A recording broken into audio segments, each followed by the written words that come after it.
فجر کے وقت اس کے حضور گردن جھکا کر دعا مانگنے کا نتیجہ ہے، دلیری کا نتیجہ ہے کہ آج پاکستان کو اللہ تعالیٰ نے سفارتی محاذ پر بھی اور عسکری محاذ پر بھی وہ عزت دی ہے کہ دہائیوں میں پاکستان کو اس طرح کی عزت نصیب نہیں ہوئی۔ لہٰذا اسی حوالے سے میں نے، میرے حکومت نے اور یقیناً تمام ہمارے جو حلیف جماعتوں کے زعماء ہیں، انہوں نے جب ہم نے یہ ٹائٹل دیا فیلڈ مارشل کا چیف آرمی اسٹاف سعید عاصم منیر کو، تو پوری قوم نے اس کو سراہا۔ اور آج اگر اس کو کانسٹیٹیوشن کا اس کو حصہ بنا رہے ہیں تو خالی وہ فیلڈ مارشل سعید عاصم منیر نہیں، اس میں chief of the air staff کا بھی، اس میں martial of the air force کا ذکر ہوگا، اس میں chief of the naval staff admiral of the flat کا ان کا ذکر ہوگا۔ اس میں کیا بری بات ہے جناب اسپیکر؟ اس میں کیا بری بات ہے؟ قومیں جو ہیں اپنے ہیروز کی عزت کرتی ہیں، اپنے شہیدوں کو اپنا دن رات یاد کرتی ہیں، اپنے غازیوں کو دن رات ان کو عزت دیتی ہیں۔ یہ بڑی جری قوم ہے، پاکستان کی بڑی عظیم قوم ہے۔ ہم اپنے ہیروز کو، اپنے شہیدوں کو عزت دینا بھی جانتے ہیں اور دلانا بھی جانتے ہیں جناب اسپیکر، یہ بات ذہن میں رہنی چاہیے۔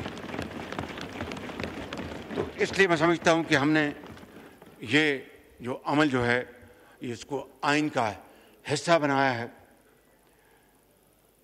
میں یہاں پر کوئی اختلافی بات نہیں کرنا چاہتا۔ بلاول بھٹو صاحب میرے انتہائی قریبی ساتھی ہیں اور چھوٹے بھائیوں کی طرح ہیں۔ انہوں نے اپنی تقریر میں بڑی اچھی تقریر کی، انہوں نے بڑی پرجوش تقریر کی اور بڑی ریلیونٹ تقریر کی انہوں نے، اور مجھ ناچیز کے بارے میں بھی ایک دو اچھی باتیں کی، میں ان کا شکر گزار ہوں۔ لیکن میں یہ کہنا چاہتا ہوں کہ ان کی اور میری سوچ یا ہماری سوچ میں کوئی فرق نہیں۔ اگر صوبے مضبوط ہوں گے وفاق مضبوط ہوگا، وفاق مضبوط ہوگا صوبے مضبوط ہوں گے۔ یہ چار اکائیاں وفاق مل کر پاکستان بنتا ہے جناب اسپیکر۔ لہٰذا یقیناً کوئی سوال پیدا نہیں ہوتا کہ کوئی یونیلیٹرلی 18ویں ترمیم میں یا NFC ایوارڈ میں کوئی ترمیم ہو سکے، جب تک کہ مکمل مشاورت نہ ہو، ہماگیر مشاورت نہ ہو، کنسلٹیشن نہ ہو۔ ہمیں اس کا پوری طرح احترام ہے، اور صوبے جتنے بھی آگے ترقی کریں ہمیں خوشی ہے، چاہے وہ سندھ ہے، پنجاب ہے، KP ہے، بلوچستان ہے، کوئی دو رائے نہیں۔ اور جس طرح چیئرمین نے بتایا کہ سروسز کے اوپر جو ٹیکس ہے اس کی ایفیشنسی صوبوں میں بہت اچھی ہے، وی آر ویری ہیپی، اور بھی اس میں بڑھوتی آنی چاہیے اور وہ محنت کریں۔ لیکن میں کسی بحث میں جائے بغیر آج یہ موقع نہیں، نہ میں NFC کے اوپر بات کروں گا، نہ 18ویں ترمیم کو بات کروں گا۔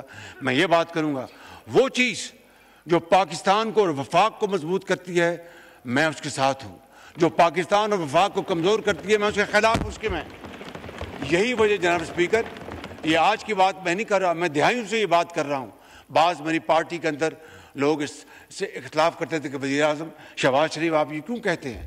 میں نے کہا میں یہ کہوں گا کہ جو چیز وفاق کو کمزور کرے وہ اپنے تائیں ان اٹس اون سیلف کتنی بھی اچھی ہو، وہ پاکستان کے لیے مفید نہیں ہے۔ اور اس کی واضح ایک ہی مثال میں آپ کو دینا چاہتا ہوں، کالا باغ ڈیم۔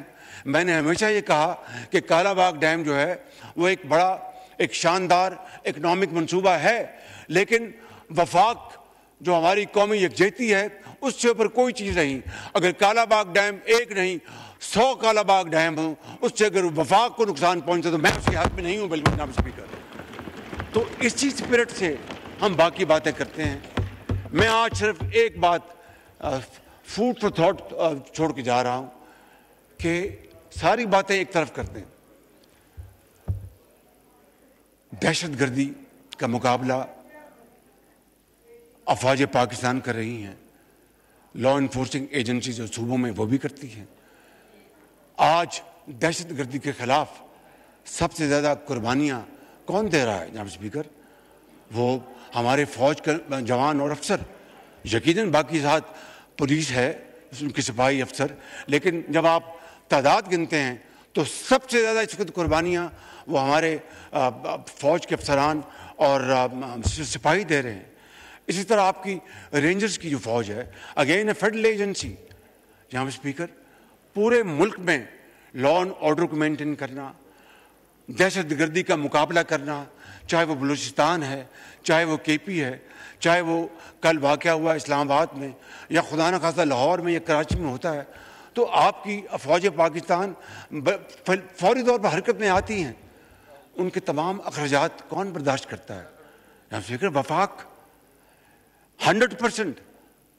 رینجرز کی جو اپنا تنخواہیں ہیں ان کے اخراجات کون برداشت کرتا ہے؟